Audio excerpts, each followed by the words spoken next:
Muy buenas noches para todos. Muchas gracias por su asistencia a esta tercera sesión de la estrategia Aprendiendo con mi tutor. Hoy vamos a ver el tema de la simulación Monte Carlo. Vamos a ver una parte teórica y también una práctica para el desarrollo del punto número 4 de la guía de actividades del paso número 2. Voy en este momento a compartir pantalla. Quisiera por favor que me confirmaran si están observando mi pantalla.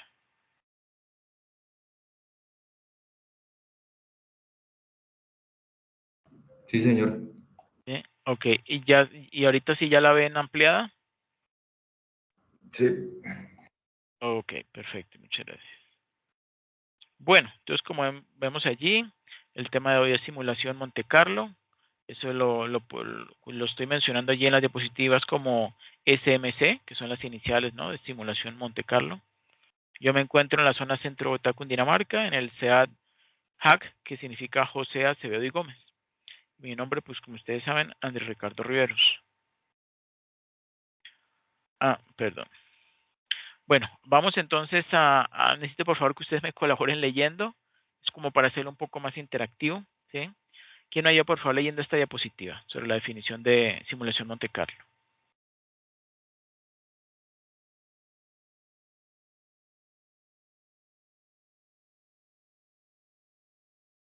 Diego o Luis Fernando.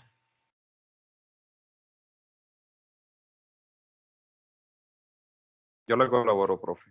Ok, Dame un gracias, Luis Fernando. segundito que estoy desde el teléfono. Estoy todavía adaptando el computador. Me tocó cambiar de equipo. Bueno, Ya. dice, la simula. Ahí me escuchan, ¿sí? Sí, sí. Dice, la simulación Monte Carlo, SMC, nombrada así por la famosa capital mundial de los juegos de azar en Mónaco.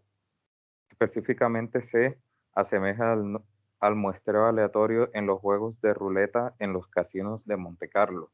Es una herramienta estadística que permite la modelación de resultados acorde con el comportamiento histórico de los datos y su probabilidad de ocurrencia. Monte Carlo crea futuros artificiales al generar miles e incluso millones de caminos de resultados y observar sus características prevalentes.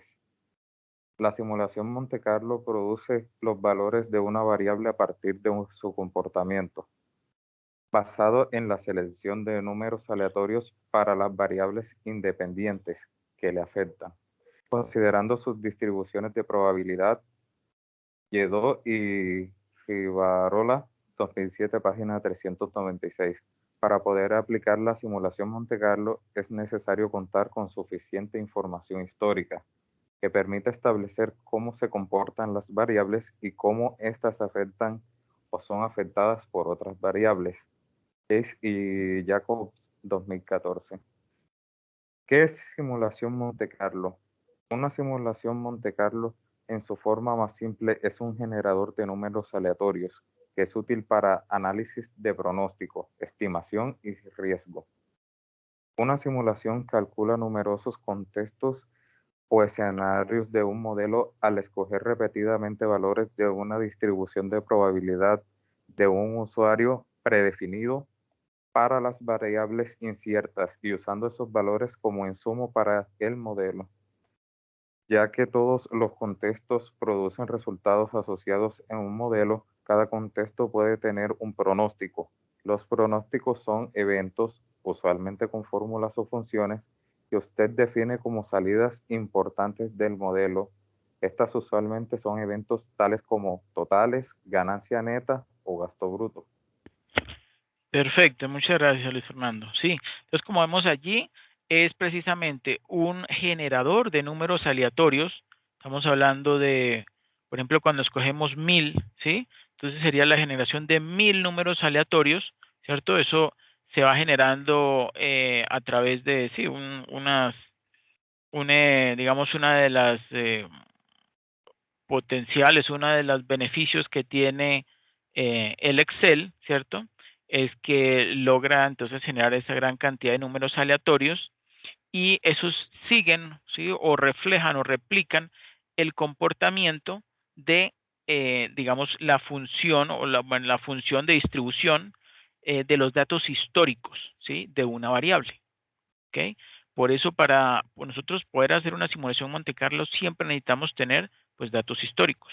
A menos, ojo, si no lo tenemos, pues, podemos, o tenemos una muy cortica, como seguramente nos pasa ahorita en el ejemplo que vamos a ver, pues podemos, con base en unos pocos datos, pues determinar y hacer digamos, una jerarquización, ¿cierto? De cómo escoger cuál es la distribución que mejor se ajusta a el comportamiento sí, el comportamiento de una variable, ¿sí? Bueno, ¿qué más les puedo decir yo? Esto, digamos, tiene, digamos, su explicación desde el punto de vista eh, algebraico y también financiero y también incluso computacional, ¿no? Sin embargo, en estos momentos nos vamos a centrar más es como en la parte de la utilización, ¿sí? Más que en los otros puntos de vista, ¿ok? Bueno, de una manera muy sencilla, piense en el enfoque de la simulación Monte Carlo como sacar pelotas de golf, esto es un ejemplo, sacar pelotas de golf de una gran canasta repetidamente con reemplazo, ¿sí? Con reemplazo significa que la saco y la vuelvo a ingresar, ¿cierto? A esa canasta, ¿sí? La medida y forma de la canasta depende del supuesto de entrada de distribución. Por ejemplo, entonces puede tener la forma de una distribución normal, ¿cierto? Con una media de 100 y una desviación estándar de 10, ¿sí? Contra una distribución uniforme, ¿sí? Como siempre lo dice, es una distribución que sigue un mismo patrón, ¿sí? A lo largo o a medida que va transcurriendo el tiempo, ¿sí? O una distribución triangular, que tiene entonces un punto máximo y 12 puntos extremos, ¿cierto? Bueno, donde algunas canastas son más profundas o más simétricas que otras, ¿sí? Permitiendo que ciertas pelotas sean sacadas más frecuente que otras. El número de pelotas sacadas repetidamente depende del número de intentos simulados. ¿Okay?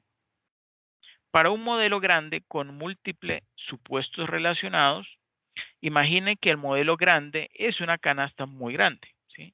Donde varias canastas bebé residen, ¿sí? O sea, en una cesta grande hay otras cestas más pequeñas o canastas más pequeñas. Cada canasta bebé, ¿sí? Esa que es más pequeña, tiene su propio conjunto de pelotas de golf que están rebotando alrededor. Algunas veces estas canastas bebés están tomadas de las manos unas con otras, ¿sí? O sea, eso se refiere a que sí hay correlación entre las variables, ¿sí? Y las pelotas de golf están rebotando en parejas mientras que otras están rebotando independientemente una de otra, ¿sí? Ahí también vemos obviamente que puede o no haber correlación. Las pelotas que son escogidas cada vez tienen interacciones dentro del modelo, ¿sí? O sea, dentro de esa gran canasta central. Son tabuladas y registradas, dando un resultado de salida de pronóstico de la simulación. Entonces, lo que él está explicando, lo que se está explicando con este ejemplo, es lo que internamente hace el simulador RISC Simulator. ¿Ok? Bueno. Dentro de RISC Simulator, ¿cuáles son los pasos para correr una simulación Monte Carlo? ¿Sí? Básicamente, para correr una simulación en el modelo Excel, ¿sí? Hay que ejecutar los siguientes pasos. Primero, pues se inicia con el perfil, ¿cierto? Le damos clic al botón perfil, ahí entonces nos abre una ventana, escogemos la cantidad digamos, de números aleatorios que se van a generar. Él por defecto presenta 1000, pero podemos colocar 5000, 10000, dependiendo si queremos una mayor o menor precisión. Claro está que yo recomiendo iniciar con esos 1000 que él por defecto trae, ¿sí? Y si luego probamos con 2000 o 3000 y vemos que el resultado pues casi no cambia, ¿sí? O cambia unas milésimas o décimas, pues realmente digamos que podemos confirmar que en ese punto, ¿sí? O a partir de ese punto de esa cantidad de simulaciones, digamos que ya o sea, no converge, no hay ningún cambio, ¿sí? Pues así notorio, y se podría dejar entonces con esa cantidad de simulaciones, ¿cierto? Bueno, Segundo, defina el supuesto de entrada en las celdas relevantes. Ahorita vamos a ver cómo, cuando nosotros seleccionamos unas celdas como supuestos de entrada, estas se colorean o se sombrean verde clarito, ¿sí? Y también cuando las seleccionamos, el software nos va a preguntar que qué tipo de distribución sigue, ¿sí? Por defecto, él supone que es una distribución normal. Entonces vamos a hacer un primer ejemplo con, o haciendo el supuesto, partiendo del supuesto de que esa variable sigue una distribución normal, ¿ok?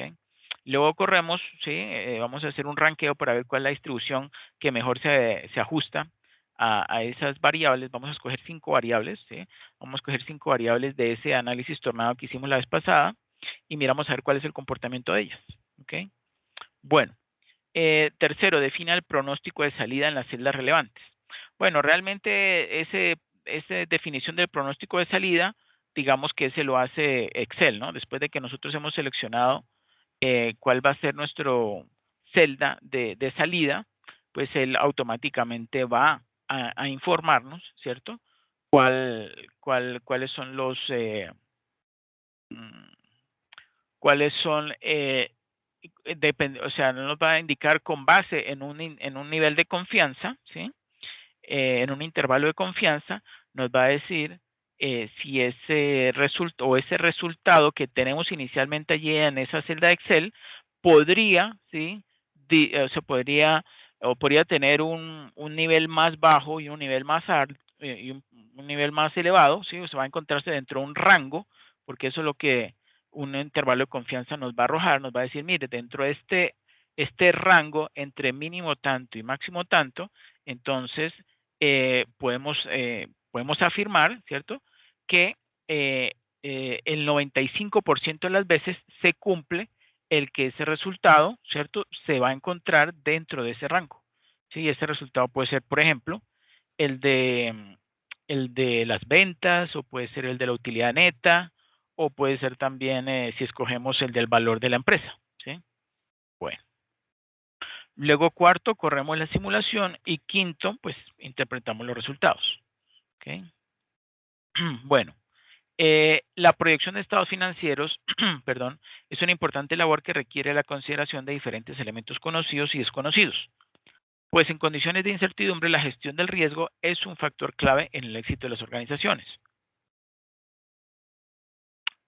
La simulación Monte Carlo es un método que combina el uso de los sistemas de información organizacional, o sea, con base en la información histórica principalmente, y la aleatoriedad para estimar la posibilidad de ocurrencia de un evento. Eso es, ¿ok? Entonces, cuando combinamos información histórica, ¿sí?, con aleatoriedad, ¿sí?, para estimar esa posibilidad, esa probabilidad de ocurrencia de un evento, entonces eso nos permite capturar la simulación Monte Carlo. Aplicando este método para proyectar los estados financieros, la administración de una organización puede reconocer la probabilidad de ocurrencia de escenarios deseables o no deseables con el fin de tomar acciones sobre las variables que puede controlar. ¿Okay? Aplicar la simulación Monte Carlo requiere la identificación de las variables claves, ¿sí?, o los supuestos de entrada, que afectan el resultado a proyectar, así como la distribución de probabilidad que define el comportamiento de estas variables, ¿sí?, lo que les mencionaba hace poco. Las simulaciones tienen el objetivo de duplicar características y comportamientos propios de un sistema real, es decir, imita el comportamiento de un sistema a través de la manipulación de un modelo que representa la realidad. Esto es de acuerdo con Rodríguez 2011. La simulación Monte Carlo es una técnica cuantitativa que permite el desarrollo de un modelo lógico matemático del que se obtiene la imitación, ¿sí?, o se consigue la imitación de un proceso del sistema a través del tiempo. Por lo tanto, la simulación involucra la generación de una historia artificial del sistema y la observación de esta historia mediante la manipulación experimental, ¿sí? Además, ayuda a inferir las características operacionales de tal sistema, ¿okay?, de acuerdo con ASOFEIFA 2004. Ahora veamos aplicaciones de la simulación Monte Carlo. El proceso de simulación permite construir las distribuciones de probabilidad para todo tipo de indicador financiero, lo que hace posible realizar un análisis bajo riesgo de cualquier aspecto de la empresa. Esto es, que sería posible trasladar, por ejemplo, el análisis financiero tradicional realizado en términos determinísticos a un ambiente de incertidumbre, ¿sí? O sea, como quien dice, cuando estamos agregando incertidumbre, entonces ahí podemos utilizar la simulación Monte Carlo. Y para poder usar la simulación Monte Carlo, necesitamos tener registros históricos, ¿ok? Entonces, de acuerdo con Medina y Restrepo 2013. Por lo anterior, muchos teóricos indican que la simulación Monte Carlo es un gran apoyo para la gestión de los riesgos en las organizaciones, ya que no solo brinda el valor más probable, ¿sí? Que es lo que normalmente nosotros podemos calcular, ¿sí? Con Excel normalito, sino también la ventana de todos los resultados posibles que pueden ser analizados a través de su distribución de probabilidad, ¿sí? De acuerdo con Lledó y Rivarola, 2007, página 401. Otras ventajas de la simulación Monte Carlo son, primero, identificar a través de sus predicciones el grado de sensibilidad de las variables independientes o de entrada, ¿cierto? Con la variable dependiente, o sí, variable dependiente o de salida. En la medida en que se identifique la variable independiente más sensible a la variable dependiente, ¿sí? Si es muy sensible, la variable independiente a la variable, la variable independiente a la variable dependiente, pues la compañía podrá hacer mejor control sobre esas variables sensibles para que los resultados finales sean similares a los esperados o deseables, ¿sí? De acuerdo con Mancilla H, 1999. Es importante reconocer que esta herramienta puede generar una gran cantidad de escenarios en los cuales se puede ajustar el resultado final. Por lo tanto, otorga un rango muy amplio de posibilidades que requieren del análisis de información complementaria cuantitativa y cualitativa que permite delimitar más el escenario en el que se puede encontrar la empresa en el corto plazo. En relación a desventajas de la utilización de la simulación Monte Carlo, Rodríguez menciona las siguientes. Primero, un gran número de variables permiten obtener una buena simulación, pero resulta complicada si no se cuenta con una herramienta especializada, como pues, el Risk Simulator, Crystal Ball y otros. ¿Sí?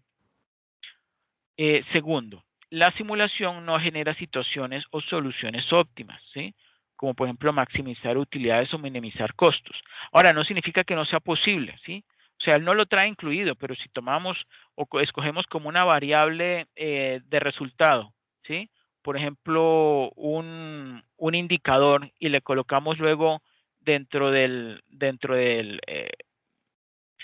o sea, dentro de la simulación Monte Carlo podemos también decirle a Risk Simulator que nos haga una optimización, ¿cierto? Que nos optimice, por ejemplo, un indicador y ahí sí entonces podríamos conseguir eso, ¿no? Que él pues por defecto sí, no lo hace.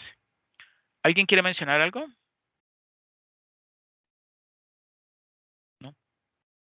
Bueno, tercero, cada simulación es única por intervenir el azar, obvio, ¿no?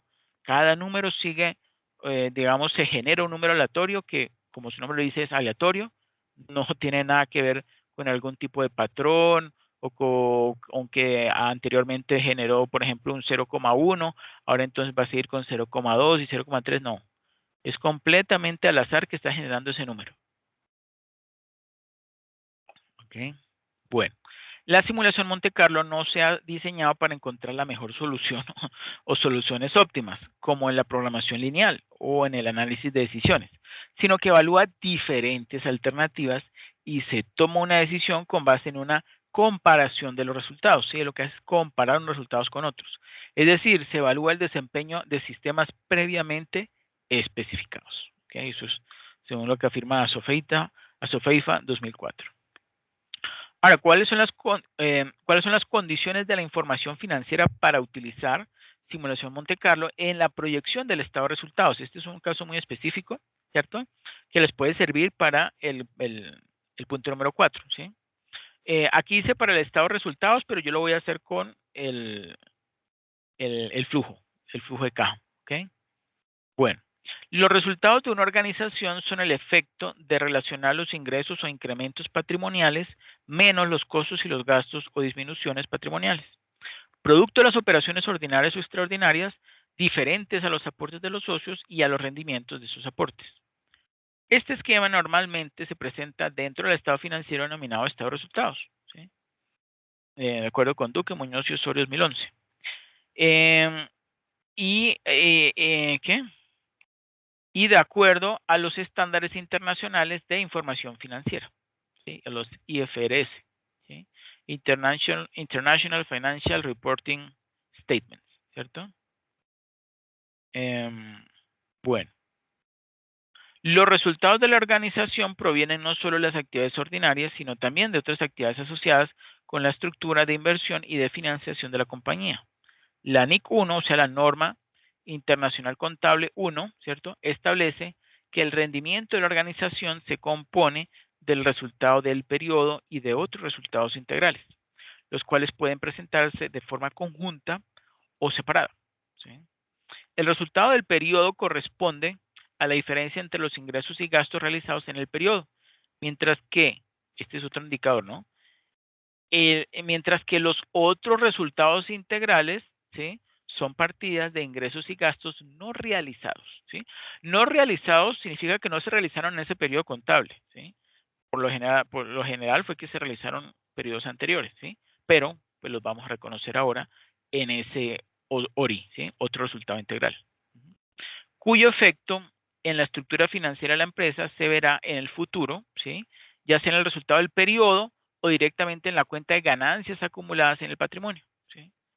Esto es de acuerdo con la IFRS Foundation del 2015. Bueno, esto es algo muy contable, la verdad.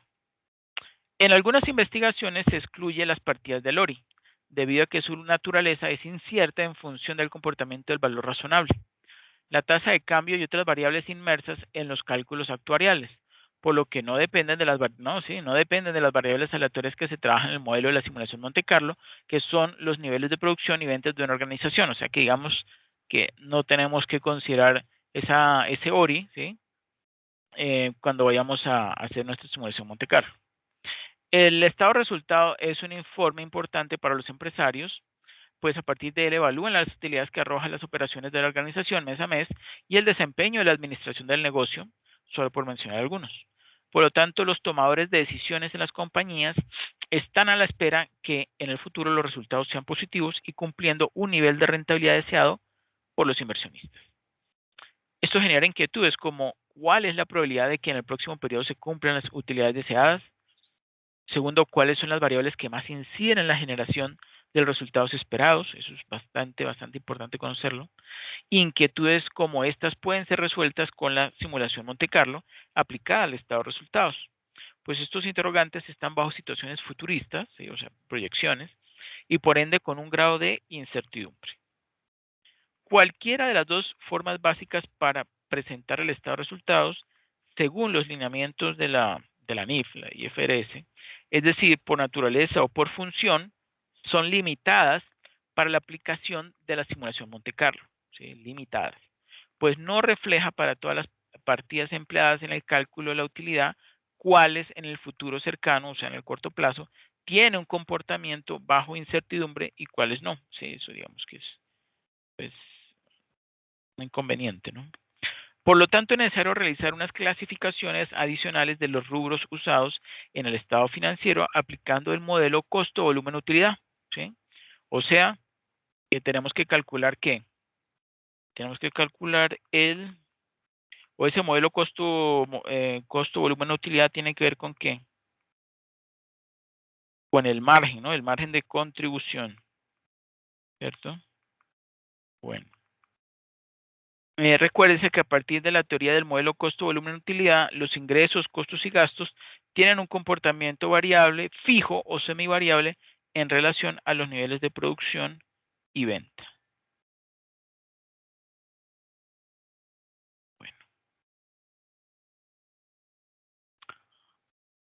Bueno, a continuación se relacionan las definiciones de los conceptos anteriores con la estadística para identificar en qué aporta esta teoría qué aporta esta teoría en la determinación de las distribuciones de probabilidad para aplicar la simulación Monte Carlo. Un costo variable es un costo que cambia en su total en la proporción de los cambios en el nivel relacionado del volumen de producción o de la actividad total, ¿sí? Esto es lo que dice Horgen, Datar y Foster 2007. Y cuyo costo unitario, ¿sí? Permanece constante dentro de un rango relevante, ¿sí? Ese costo unitario permanece constante dentro de un rango y en el corto plazo, ¿sí? Estoy de acuerdo con Polimen, Infobasia, Delber y Arthur, 1994. En esta figura 1 que vemos allí debajo, se muestra que los costos variables, ¿sí? Costo variable, este que tiene aquí una pendiente de 45 grados, ¿cierto? Que los costos variables tienen una relación lineal, mire, sigue una relación lineal, una distribución lineal, ¿cierto? Con el nivel de operación, miren acá, nivel de operación versus la cantidad de recursos, ¿cierto? Recursos recibidos, digamos, de ingresos. ¿Sí? Pues si no hay producción, ojo, si no hay producción, no hay costo variable, obvio. Ustedes recuerdan, ¿no? Digamos que esta representación que tenemos aquí a la derecha, ¿cierto? Tiene, tiene también, o está representando los ingresos o ventas, ¿sí? Versus el nivel de operación, ¿cierto? Pero miren que aquí está esta línea, ¿sí? Esta línea a la derecha. Bueno, ahorita lo voy a explicar. Digamos lo siguiente. Este costo variable está partiendo del origen, ¿cierto? ¿Sí? Está partiendo del origen. Pero si no partiera del origen, sino que partiera de, digamos, digamos que de este punto, entonces de aquí para abajo esto sería un costo fijo, ¿sí? Costo fijo. Y de allí para arriba, pues sí es un costo variable. Y obviamente el costo fijo sí es una línea recta, ¿no? Porque independientemente del nivel de operación, pues la empresa tiene que incurrir, ¿sí? En ese costo, ¿sí? Es un costo que siempre la empresa tiene que asumir, ¿sí? Independientemente de que aumente o no su producción, que obviamente eso va a afectar o va a influir en el costo variable, ¿sí? Costo variable de producción, por ejemplo. Bueno, por su parte, los costos fijos permanecen constantes durante un periodo de tiempo determinado o para cierto nivel de capacidad de producción, ¿sí? Entonces, de acuerdo con el aporte 2014. Los costos fijos se consideran como tal en su monto global, pero, ojo, unitariamente varían en forma inversa con la producción. ¿Ok? De acuerdo con Polimeni, Favos y Adelberg y Arthur 1994. Es decir, el costo fijo unitario se considera variable, ¿sí? Como se observa acá, ¿sí? Pero variable no significa que va a pasar a ser 45 grados, sino que variable es que en este momento está acá, ¿sí? Pero también puede bajar y también puede subir, ¿ok? Bueno.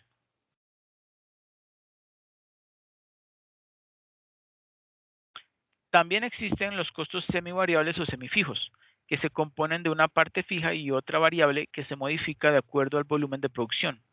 Hay dos tipos de costos semifijos o semivariables, los mixtos y los escalonados.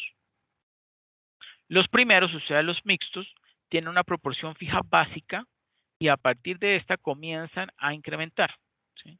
Los segundos, o sea, los escalonados, permanecen fijos, de acuerdo con el comportamiento de una variable. Es el caso de la supervisión, ¿sí? Por ejemplo. ¿sí?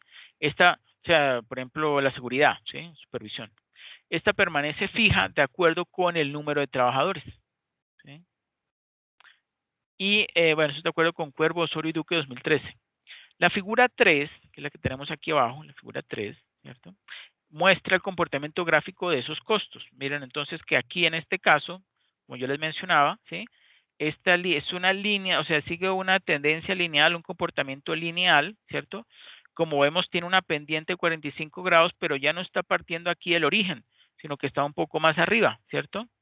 Entonces aquí podemos observar que esta línea está mostrando el costo mixto total, ¿cierto? ¿Por qué el mixto? Porque si aquí pintáramos una lineacita, ¿sí? Una lineacita horizontal, pues eso mostraría que el costo fijo, ¿sí? Entonces sería el costo fijo, ¿sí? Más el costo variable, pues eso da un costo mixto total, ¿ok? Bueno. Y también tenemos aquí a mano derecha, ¿sí? Obviamente con los mismos ejes, nivel de operación versus cantidad de ingresos. Vemos entonces como por segmentos, ¿cierto? ¿Se acuerdan que les dije ahorita que los costos fijos, cuando es a nivel unitario, puede ser variable? Entonces puede, aunque sigue siendo una línea recta, horizontal, entonces dependiendo de su ubicación, pues esa es como la parte variable, ¿cierto? Lo llamamos como costo escalonado total, ¿sí? Costo escalonado total. Bueno, aquí en la 2, aunque no lo mencioné, pues bueno, aquí sí vemos lo que yo les mencioné anteriormente, el costo fijo total, ¿cierto? Y también tenemos aquí a mano derecha esta curva, ¿sí? Esta pendiente negativa, ¿sí? Que corresponde al costo fijo unitario. Costo fijo unitario. ¿Ok? Bueno. Algunas veces es fácil identificar los componentes variables y fijos de un costo semifijo, como cuando a un vendedor se le paga un salario base y unas comisiones por las unidades que venda. Sin embargo, en la mayoría de los casos, o si las ocasiones, la única información disponible es el costo total del recurso y una medida del producto final asociado a este recurso, de acuerdo con Hansen y Mowen 2007. Por ejemplo, un sistema contable por lo general registrará el costo total de mantenimiento para un periodo, porque con frecuencia se registra simplemente el total sin ningún intento de segregar los costos fijos y variables, o simplemente el documento soporta el hecho económico, pues no refleja dicha segregación. Para segregar, ¿sí?, la parte fija y variable, o sea, para separar la parte fija y variable de un costo, existen varios métodos, como por ejemplo el punto alto y punto bajo, el gráfico de dispersión y el método de los mínimos cuadrados, ¿sí? Mínimos cuadrados ordinarios. Bueno, pero no vamos a entrar a explicar eso. Se ha mencionado que la simulación Monte Carlo es un método para análisis bajo incertidumbre porque permite trabajar procesos estocásticos, ¿sí? Por lo tanto, contempla variables aleatorias o estocásticas, ¿sí? Las variables aleatorias o estocásticas son variables continuas, ¿cierto? Que digamos, no son fácilmente predecibles o no es fácilmente predecible su comportamiento futuro, ¿sí? Como por ejemplo, los precios los precios de cotizaciones de las opciones, ¿sí? ¿Se acuerdan que las opciones son un tipo de derivado financiero, no? Bueno, el comportamiento de este tipo de derivado financiero, ¿sí? Sigue un proceso estocástico, ¿sí? Digamos, esa variación en los precios de este tipo de activos, ¿sí? Incluso los precios de las acciones también. Los precios de las acciones, y por ejemplo, eso lo hemos visto en estos tiempos, como esas variaciones tan bruscas, pues prácticamente no siguen un comportamiento lo normal, que es como lo que normalmente se espera que siga, o que es de tipo de distribución que normalmente refleja, digamos, los precios de las acciones. Digamos, en estos momentos sigue un proceso estocástico porque hay muchas variables que están haciendo, ¿cierto?, que los precios de esas acciones pues suban y bajen, y no suban y bajen de acuerdo a lo que se tenía siempre planeado, sino que hay otras variables que están jugando. Bueno, mejor dicho, es muy difícil predecir el precio futuro de una acción o de una opción financiera, ¿cierto?, debido a ese comportamiento estocástico que ella misma pues muestra, ¿no?, que ella misma genera, ¿cierto? Bueno, estos son variables que toman valores numéricos realizados por los resultados contenidos en el espacio muestral generado por un experimento aleatorio, ¿sí? De acuerdo con Newbold, Carlson y Thorne 2013. Es decir, su valor está determinado por el azar, ¿sí? ¿Sí saben qué es el azar?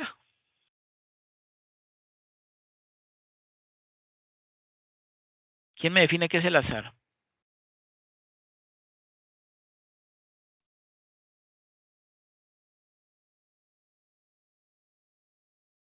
¿Mm?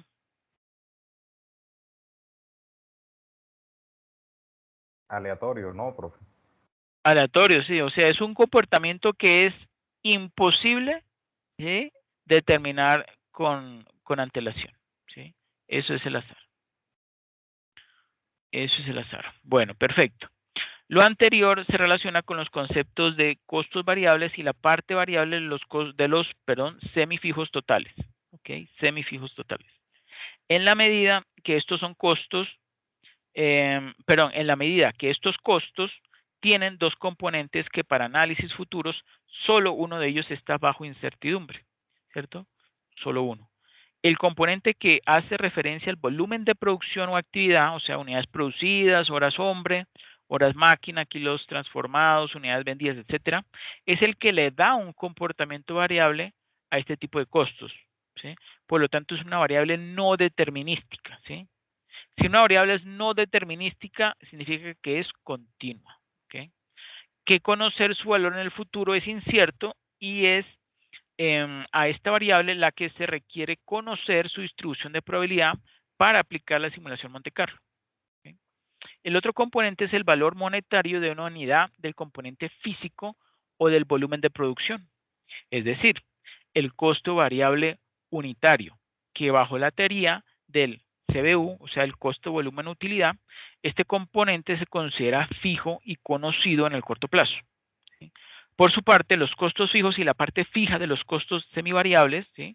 Semivariables es por eso, porque tiene una parte fija y una parte variable, ¿sí? De manera total, son costos que solo tienen un componente, el monetario, ¿sí? El cual no está relacionado con los volúmenes de producción, o sea, se refiere a los precios, ¿no? El monetario se refiere a los precios, el cual no está relacionado con los volúmenes de producción.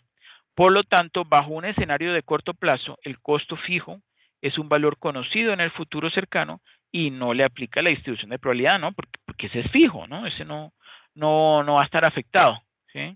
Por el volumen de producción. Es decir, no es una variable aleatoria, ¿ok?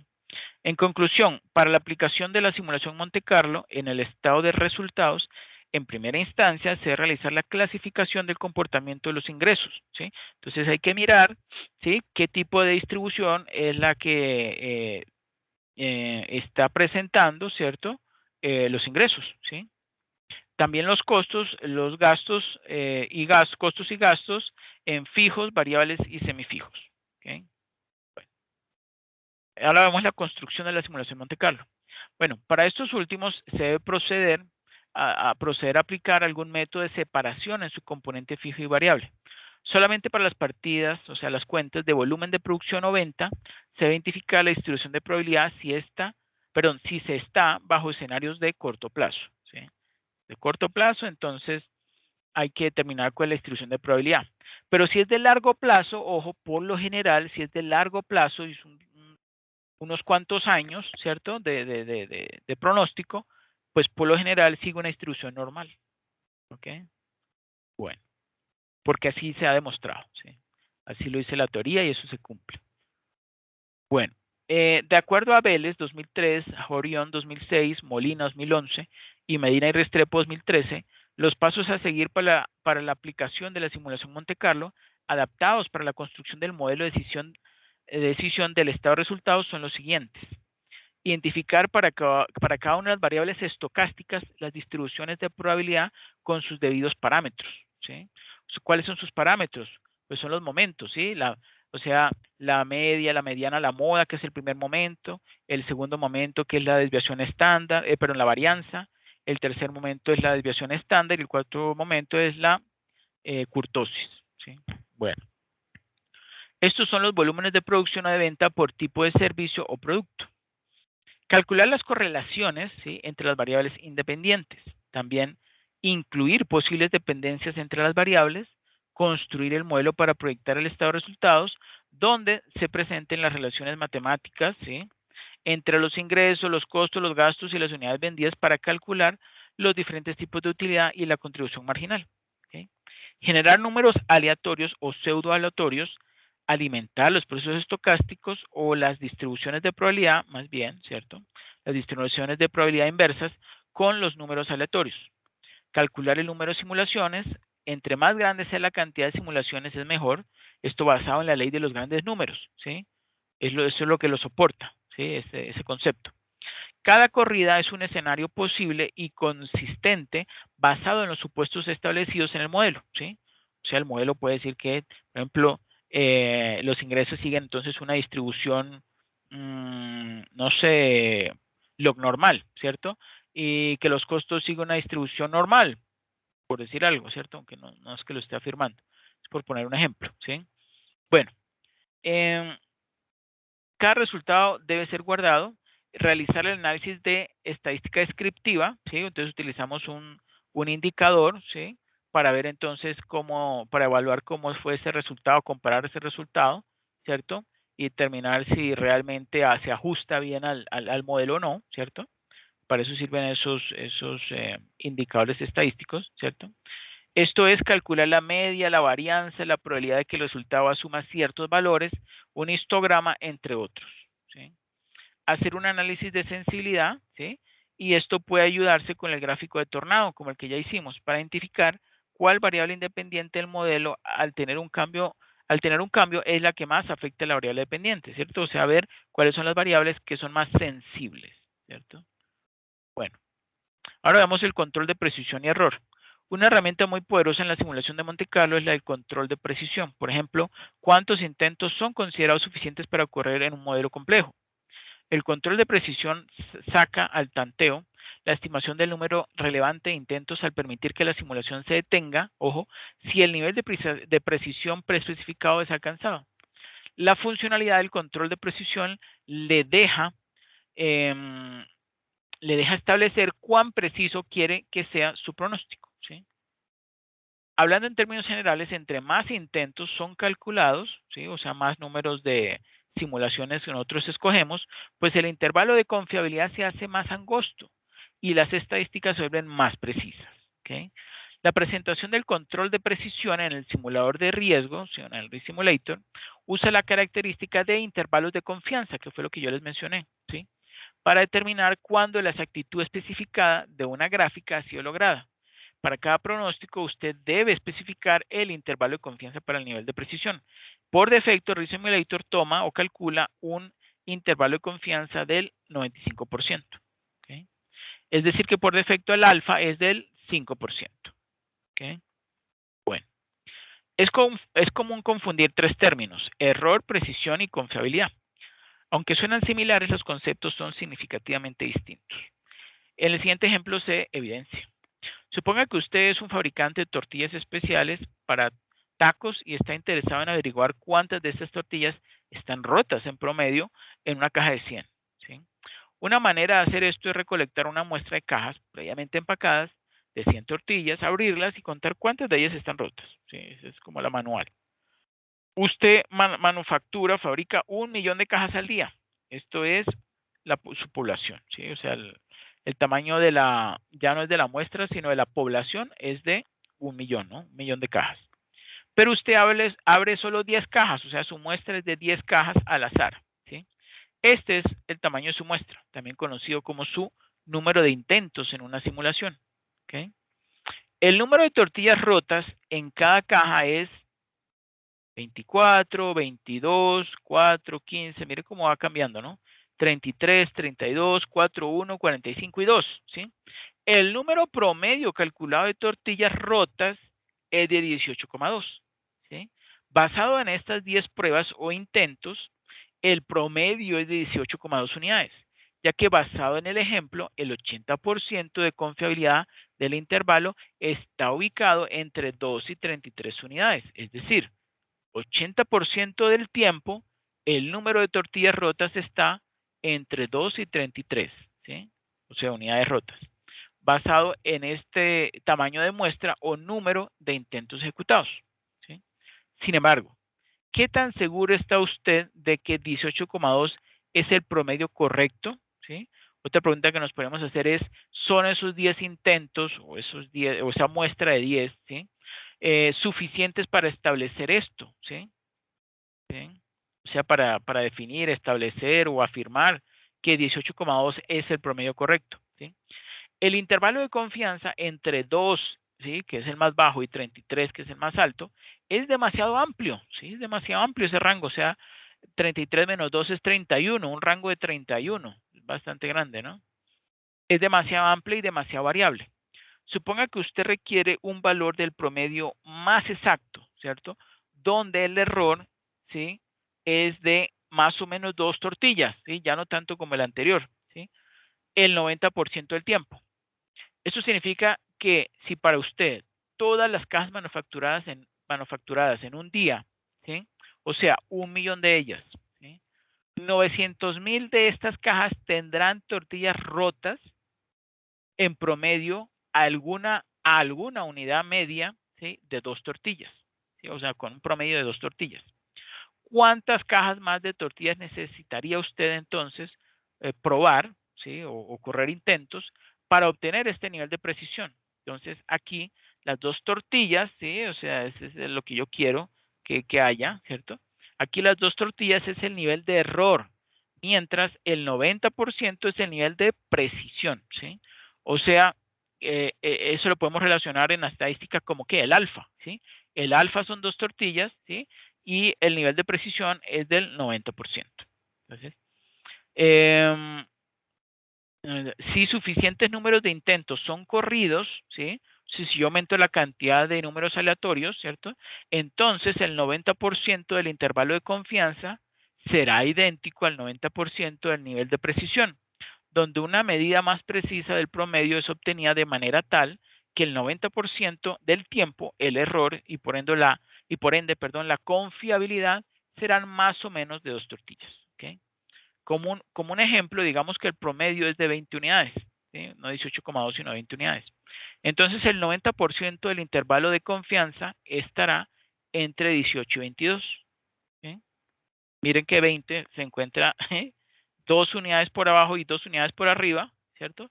Son específicamente 18 y 22, ¿no? Donde este intervalo es preciso el 90% del tiempo, donde al abrir el millón de cajas, ¿cierto? 9,000 de ellas tendrán entre 18 y 22 tortillas rotas. ¿Sí? 18 y 22 tortillas rotas. El número de intentos requerido para dar esta precisión está basado en la ecuación de error de prueba de x más o menos z, ¿sí? El valor de z, multiplicado por s dividido entre raíz de n, donde esa z, ¿sí? Multiplicado por s dividido entre raíz de n, es el error, ¿sí? El error muestral de dos tortillas. Ese X con sombrerito es el promedio de prueba, el Z es el puntaje normal, ¿sí? De una distribución estándar, ¿cierto? Dado un 90% o considerando un 90% en el nivel de precisión, ¿cierto? S minúscula es la desviación estándar o standard deviation, por eso es una S, ¿sí? De la muestra.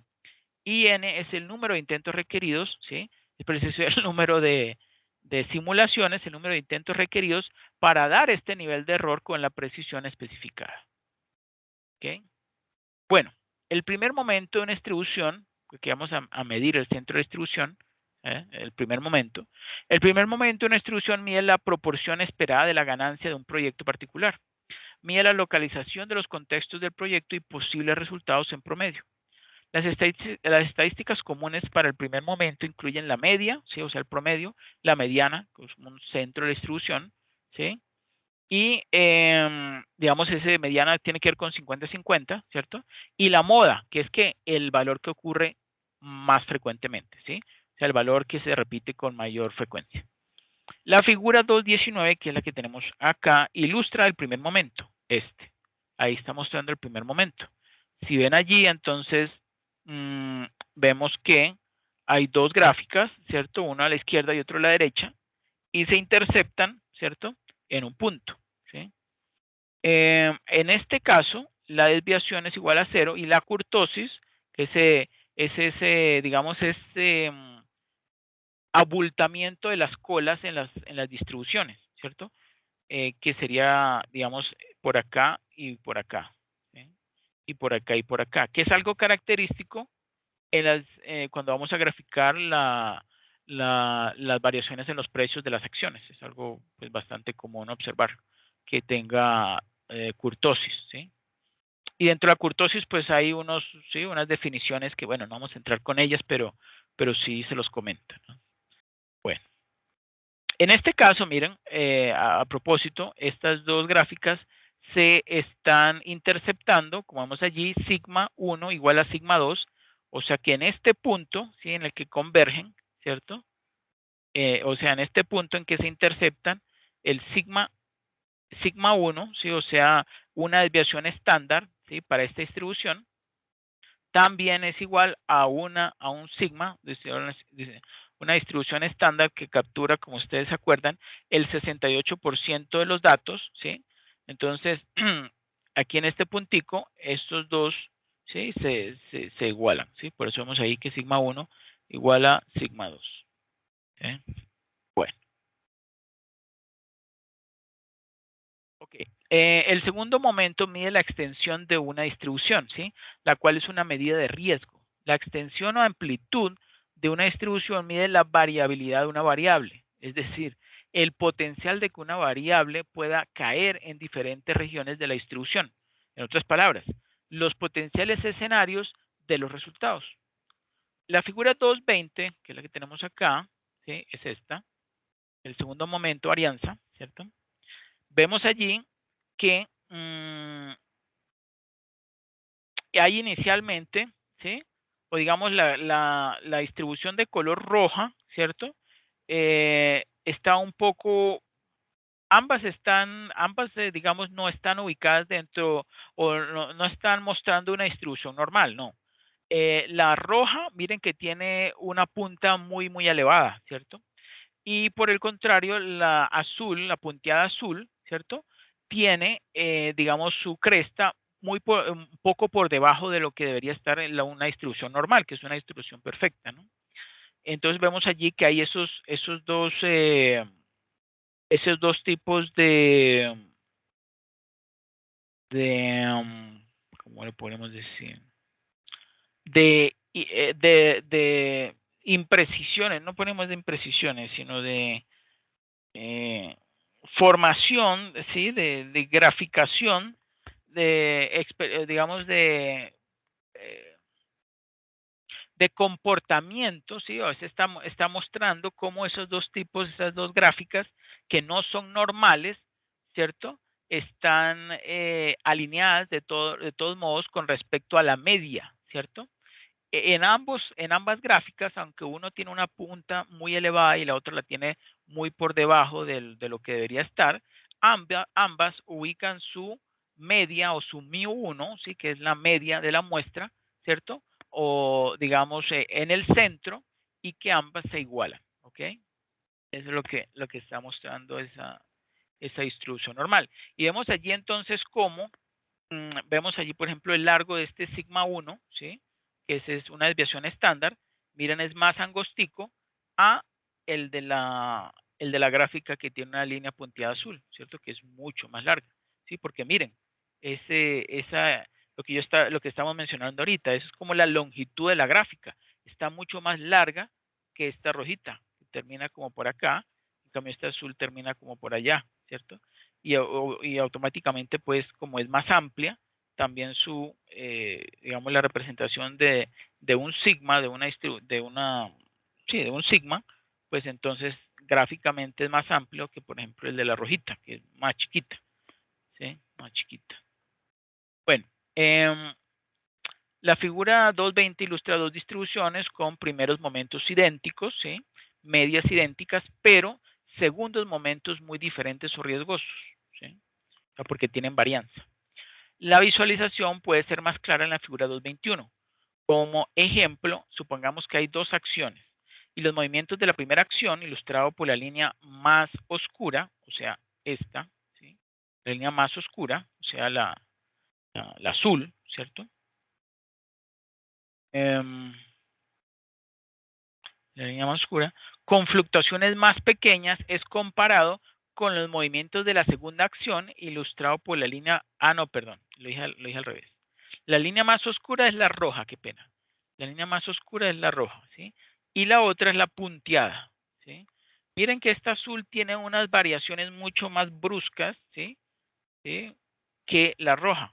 En cambio, la roja tiene un comportamiento como, digamos, menos aleatorio, menos estocástico, ¿no? O sea, digamos, esos rangos de amplitud entre un extremo y el otro son menores, ¿sí? Con respecto a esta línea, ¿no? A esta línea de tendencia. ¿Ok? Bueno, vemos que, lo repito, por ejemplo, supongamos que hay dos acciones y los movimientos de la primera acción, o sea, la roja, ¿sí? Con fluctuaciones más pequeñas, es comparado con los movimientos de la segunda acción, ¿sí? Que sería la azul punteada, que tienen una fluctuación mucho mayor en su precio. Claramente un inversionista vería la acción con la fluctuación más dispersa, ¿sí? O sea, la azul, como más riesgosa, porque los resultados de la acción más arriesgada, ¿sí? Son relativamente más desconocidos que el de la acción de menor riesgo, o sea, de la roja. El eje vertical en la figura 2.21 mide los precios de las acciones. Miren, los precios de las acciones, ¿sí? Precios de las acciones y aquí versus el tiempo.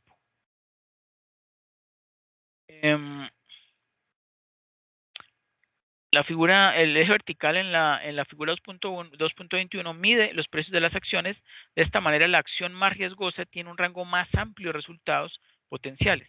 Este rango se traduce en una amplitud de distribución, el eje horizontal, en la figura 2.20, donde la distribución más amplia representa el capital más riesgoso.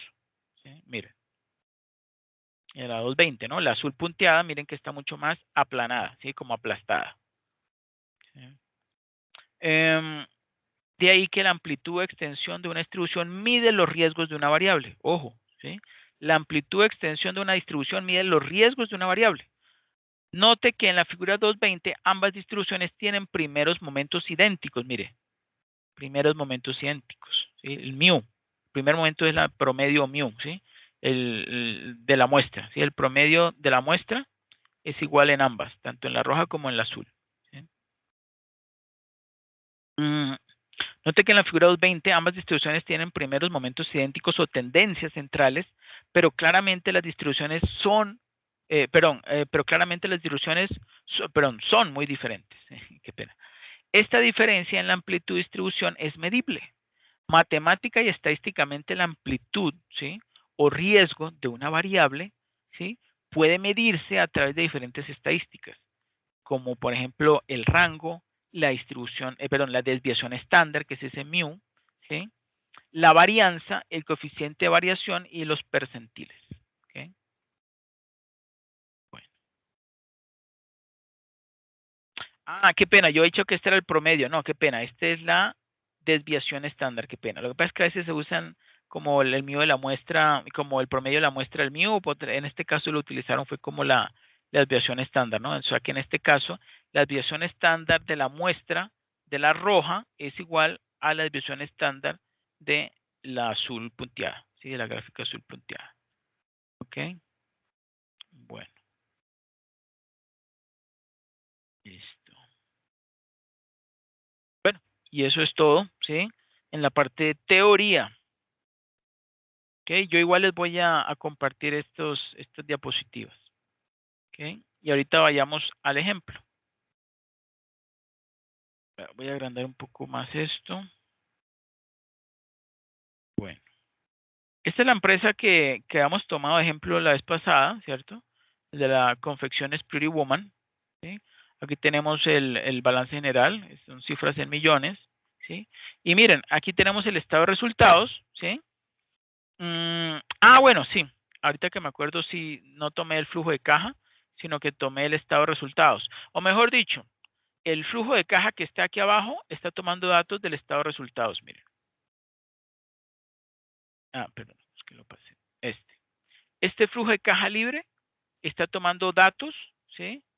Del estado de resultados. Entonces, como quien dice, indirectamente, sí estamos afectando el estado de resultados.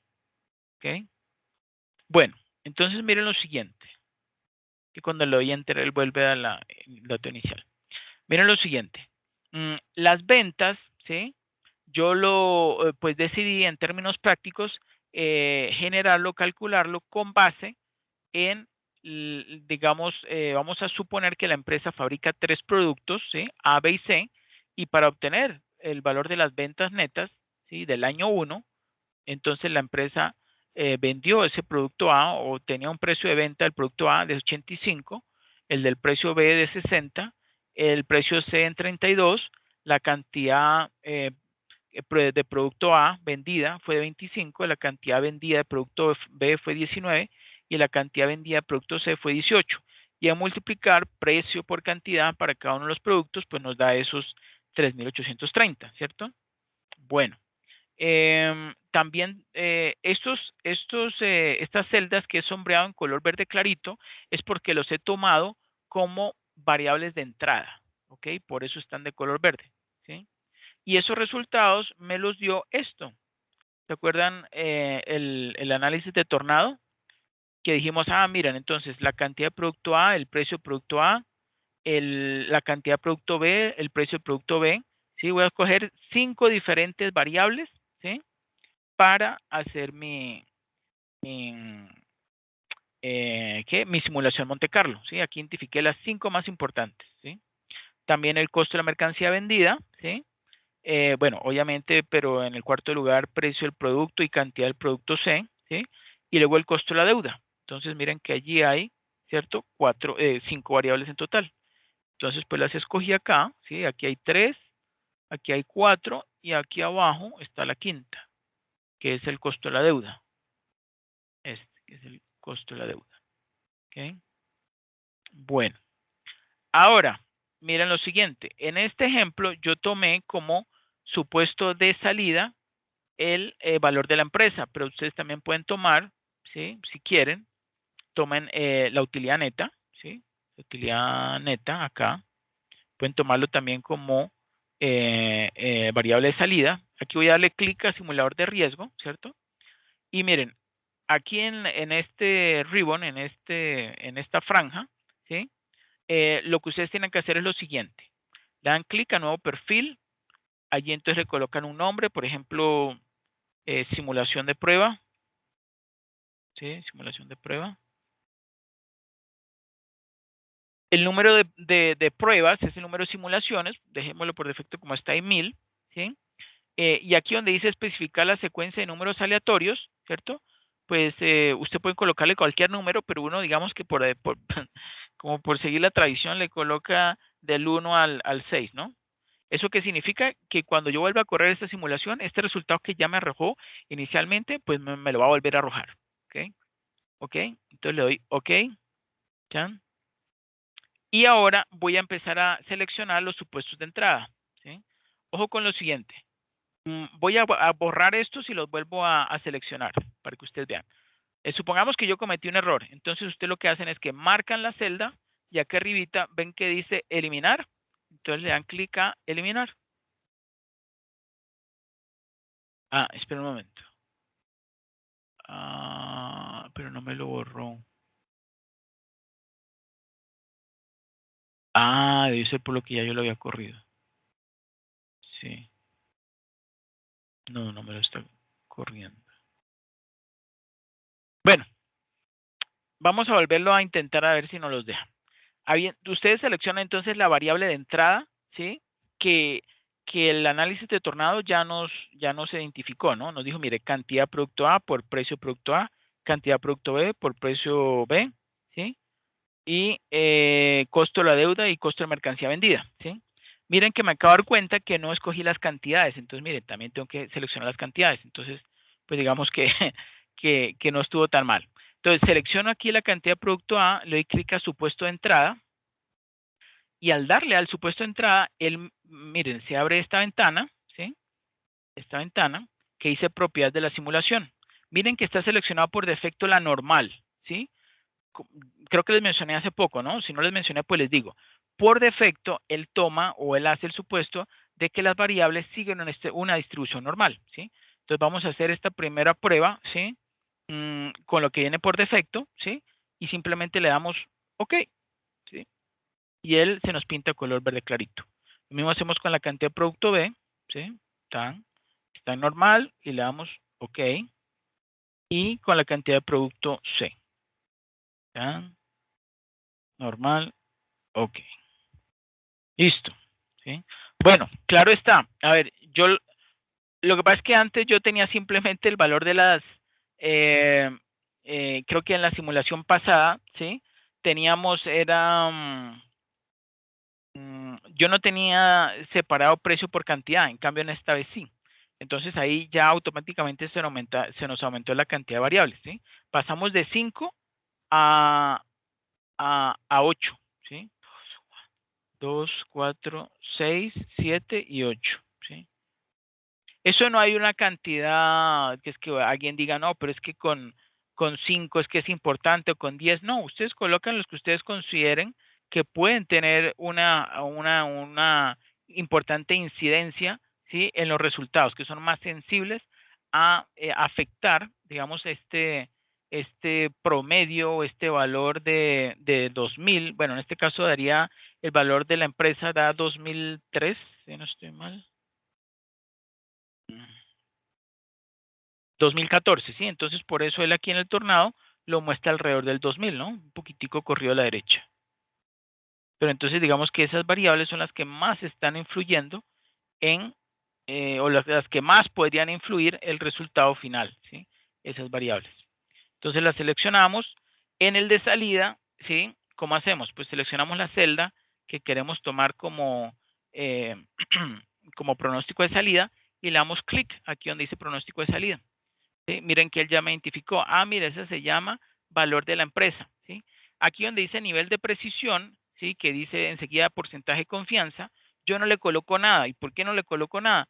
Porque, bueno, ya yo leí, digamos, el manual de Risk Simulator y él dice, por defecto, él toma un nivel de precisión del 95% de confianza. ¿Sí? Entonces le doy nuevamente OK. Y ya después de eso, entonces voy a correr la simulación. ¿Sí? Tengo dos formas. Le doy clic al botón correr o super velocidad. ¿Sí? Digamos, en este caso, voy a correr los dos y vemos qué diferencia hay en la rapidez con que lo hace. ¿Sí? Le clic ahí. Ah, y le estoy generando los 1000 números aleatorios.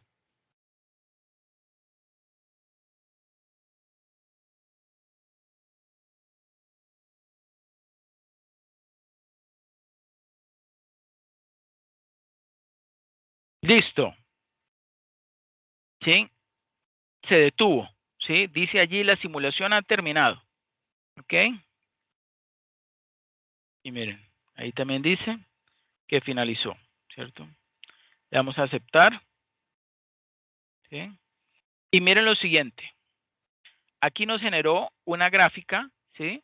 Con precisamente estas variables y aquí tenemos la forma de nosotros determinar, digamos, el porcentaje de certeza. Aquí, por ejemplo, yo voy a escoger 95 porque yo quiero conocer, ¿sí? Cuál es el valor mínimo y el máximo, ¿sí? Bueno, digamos, el límite inferior y el límite superior dado un nivel de certeza o un intervalo de confianza del 95%, ¿sí? En una distribución con dos colas, ¿sí? Este color azul es este que vemos acá, digamos este puntico, este punto de separación, está en 925, ¿sí? Coma, aunque ahí se ve un punto, pero en realidad es coma, 925,564 y este límite superior es de 3137,168. ¿Ok? Bueno, aquí tenemos las estadísticas. Voy a poner esto como más grande. Aquí tenemos las estadísticas, ¿sí? Que son la media, el promedio, 2015 con 44.32, ¿sí? Algo muy, muy similar a este valor que teníamos antes, una gótica un poquito más, ¿cierto? La mediana, 2011, la desviación estándar 574, ¿cierto? Está, bueno, la desviación estándar que tiene unas unidades que sí son fáciles de comprender, ¿no? Digamos que podrían ser, digamos, en moneda, ¿no? El valor de la empresa sería en pesos, ¿sí? Entonces, una desviación estándar de 574,000, ¿sí? Ah, no, aquí la cifra lo tenemos en millones, ¿no? Sí, 574 millones, ¿sí? La desviación estándar. La variación, pues este número, el coeficiente de variación 0,2850, bueno, y así otros valores, como por ejemplo este de la kurtosis, la simetría, el 25% percentil, o sea, un cuarto, ¿sí? Un cuarto en uno de los extremos y el otro son 3/4, el 75% percentil, ¿cierto? Y miren, la la precisión de error, ¿sí? Al 95% de confianza es de tan solo 1,7665%. Es bajito, ¿sí? O sea que pues está bien. Este resultado que nos está dando pues tiene un nivel de precisión de error pues, eh, pues digamos bastante confiable o creíble, ¿no? El error es bastante bajito, ¿sí?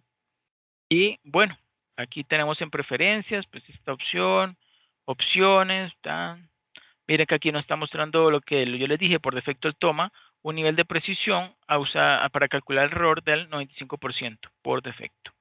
¿Sí?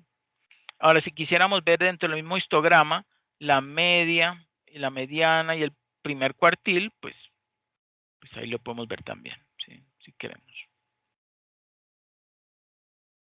Y listo. Y podemos guardar ese archivo como para guardar la imagen, ¿sí? Él lo guarda como un, digamos, esta simulación, él lo guarda con el formato .xcf, ¿cierto? Todo esto, ¿sí? Ahora, si queremos solamente la imagen, ese también sale, me parece que es este.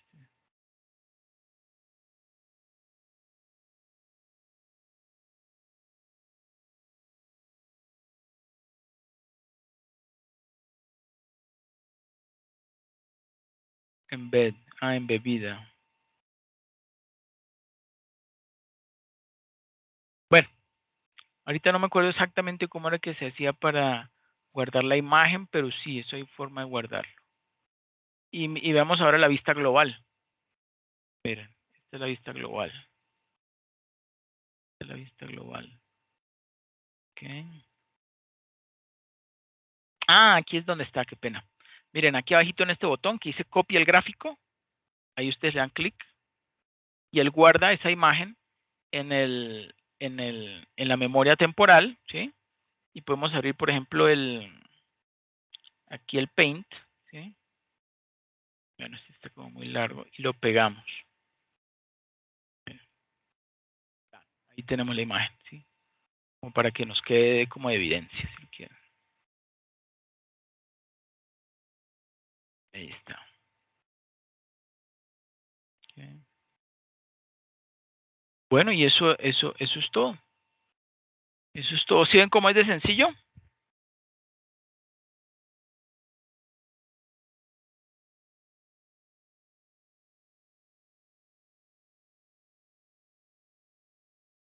Y si ustedes quieren ver entonces con nivel de precisión del, no sé, del 96, del 97, del 98, el 99, ¿sí?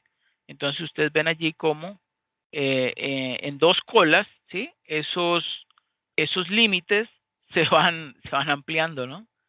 Miren que con 99 está entre 595 y 3569. En cambio con un 95, no, perdón, se redujo, qué pena. Con 95 era entre 925 y 3137. Y con 99, ¿sí? Es de tan solo 595 y 3569. ¿Ok? ¿Sí? O sea, es más preciso, ¿no?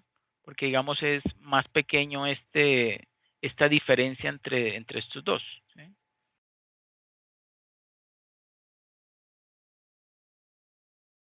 También lo podemos ver en una cola, en la cola a la izquierda. ¿Sí? Si fuera como, por ejemplo, si fuera que quisiéramos saber un intervalo de confianza del 95%, pero suponiendo que es una variable de pérdida, ¿sí? Entonces podríamos coger el de la cola de la izquierda, ¿sí? Con un 95% de certeza, miren, 95,00 de certeza, ¿sí? Entonces, de aquí, ¿sí? De 2949,96, ¿cierto? Hacia la derecha, entonces, digamos, es la probabilidad de pérdida, ¿sí? Por si lo quieren ver, o digamos, esto se entiende mejor es con el VAR, el Value at Risk, ¿cierto? Pero bueno, ese no lo vamos a ver en este momento, pero pues ese se mide así, con la cola al lado izquierdo, ¿sí? De aquí para acá.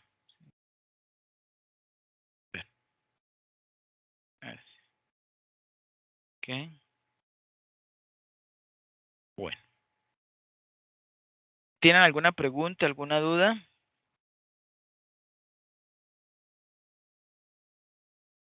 Dejémoslo con el de las dos colas.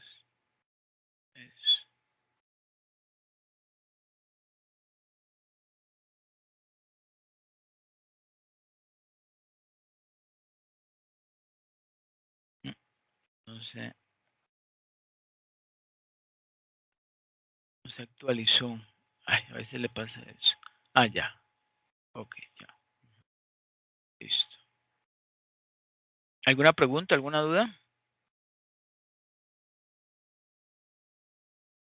Entonces, miren, por ejemplo, ¿sí? No, hasta el momento no, profe.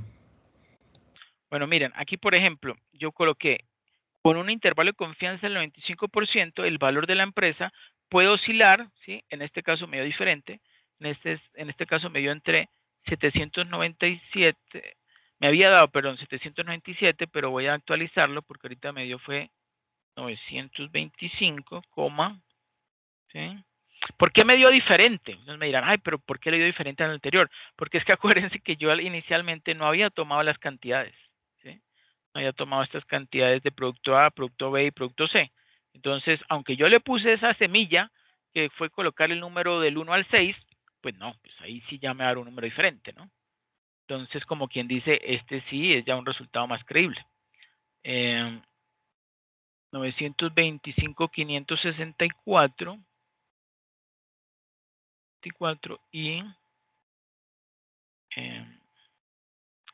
y 3137,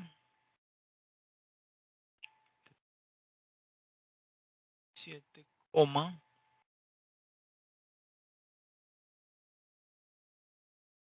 168. ¿Ok? Entonces, con un intervalo de confianza del 95%, el valor esperado de la empresa puede oscilar entre 925 con 564 y 3137 con 168. ¿Ok?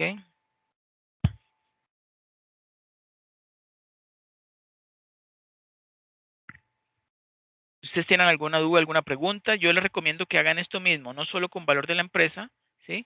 Sino, como dicen allí, haciéndolo también con utilidad neta, ¿sí? Y con ventas, ¿ok? Háganlo ustedes así porque pues ahí en la guía les dice que así lo hagan, entonces pues háganlo con esos tres, con ventas, con utilidad neta y con este valor de la empresa. ¿Sí? Y si quieren volver a tener el modelo como estaba antes, le damos aquí en restablecer. Ah, no lo hizo. Bueno, eso sí, lo que pasa es que ya yo había hecho al comienzo una simulación. Ahí ya ya me lo había guardado anteriormente, entonces no me lo deja borrar. Bueno. Ah, mire, sí me dejó borrar esta vez el pronóstico de salida.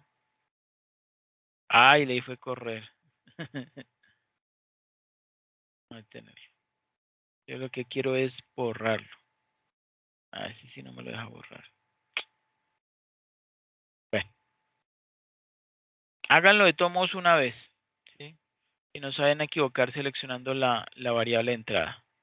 Pero creo que sí hay una forma de eliminarlo. Ahorita no me acuerdo exactamente cómo era, pero sí va a haber una forma de eliminar eso.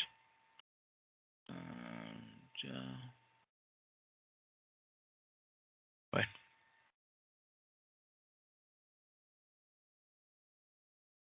¿Tienen alguna pregunta, alguna duda?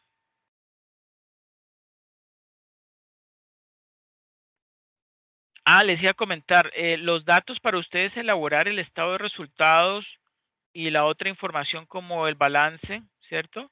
Es de lo que arrojó el simulador. Ustedes todavía pueden acceder al simulador. Te necesito por favor que descarguen esa información y lo coloquen en un Excel, ¿sí? ¿Alguno de ustedes ya lo ha hecho?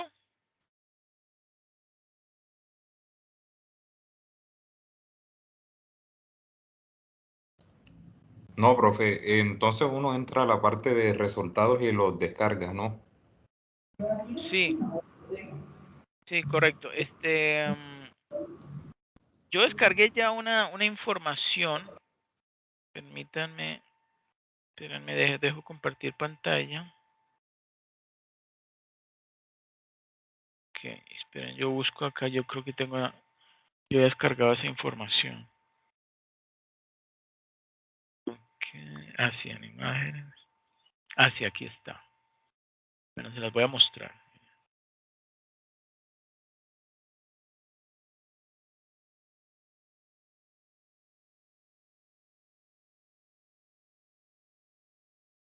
Miren, aquí yo descargué, miren, aquí está por ejemplo el balance.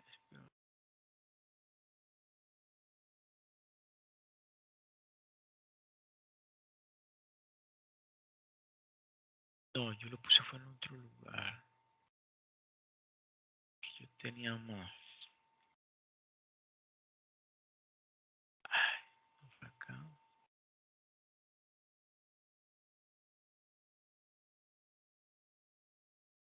Yo tenía esas imágenes por acá, pero eran más.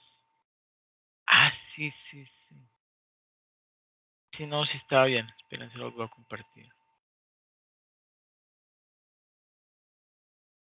Miren, este es el estado de resultados, ¿ok? Ellos lo llaman cuenta de resultados. Miren.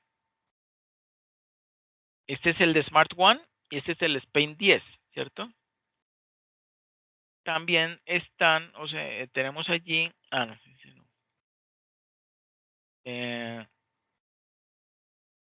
No, espera, el del balance. El del balance de situación, este es el de Smart One, ¿sí? Bueno, aquí está en verdecito, pero tiene lo mismo, ¿sí? Y el de los 3 años, ¿sí? Y el de Spain 10, ¿cierto? Entonces, que si quieren yo les comparto esta información, ¿sí? O si quieren ustedes lo descargan ahí del simulador, ¿sí? En la parte que dice, esperen un momento que yo no me acuerdo cómo es que dice en el simulador. Voy a entrar ahorita al simulador y reviso cómo es que se llama ahí. No se puede observar esa información.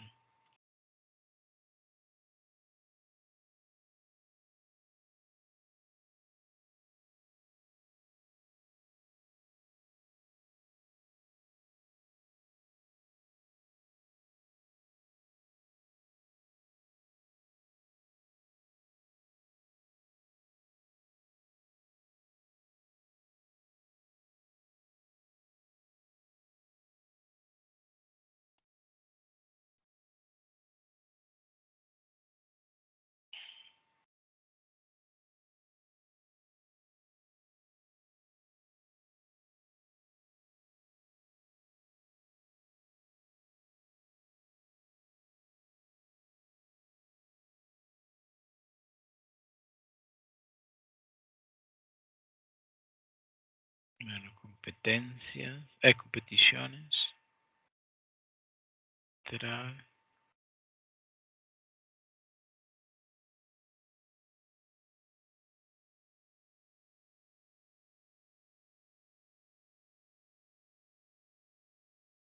¿Ustedes podrían por favor entrar en este momento al simulador y me confirman si lo están observando igual que yo?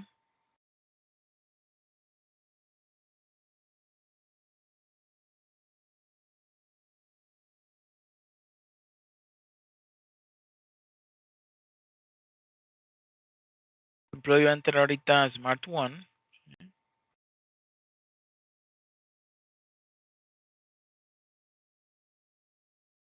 Donde dice cuadro de mando. Por favor, me confirman si ustedes tienen cuadro de mando.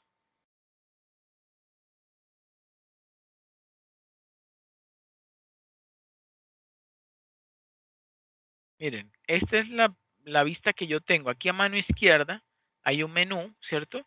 Y ahí dice, en mi caso, dice cuadro de mando docente. ¿Sí? Cuando le doy clic, yo ahí puedo observar estos resultados de los estados financieros y de otra información también importante sobre digamos, de la parte contable, información contable.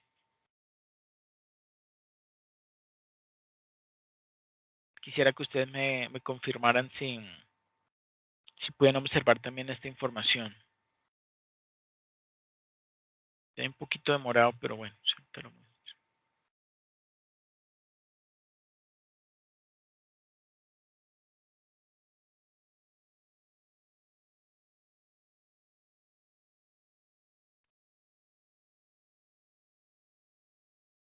¿Sí? Miren, aquí por ejemplo en resultados, ¿sí? Aquí hay unos botones, ¿no? Abajito de esta franja de arriba. Hay aquí uno que dice resultados, que corresponde al estado de resultados, ¿sí? Que sería este, cuenta de resultados de la compañía Smart One, ¿cierto? Aquí está por años, del 2019 al 2022, ¿cierto? Y aquí está como por trimestre. Y también está balance, que es como el balance general, ¿no? Lo llaman balance de situación, que lo tenemos acá. Balance de situación. ¿Usted me confirma si también pueden visualizar esa información? No sé si ustedes tienen aquí a mano izquierda lo que es el cuadro de mando, o si lo tienen Sí, acá señor. arriba. ¿Sí? ¿Sí lo tienen? Ok, listo. Entonces, bueno, por favor, entonces procedan a descargar esa información, hacen el análisis tornado y luego la simulación Monte Carlo. ¿Ok?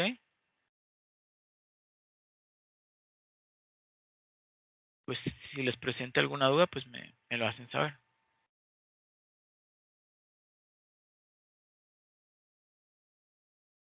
¿Ok? Listo, profe. Listo, profe, muy amable. Ok, con mucho gusto, Diego y Luis Fernando, que pasen una feliz noche. Muchas gracias por su asistencia y nos vemos entonces el otro jueves. Listo, profe, muchas gracias. Bueno, con Muchas mucho gusto. gracias, profe. Que tenga una buena noche. Igualmente, Ah, Diego. Hasta ok. luego.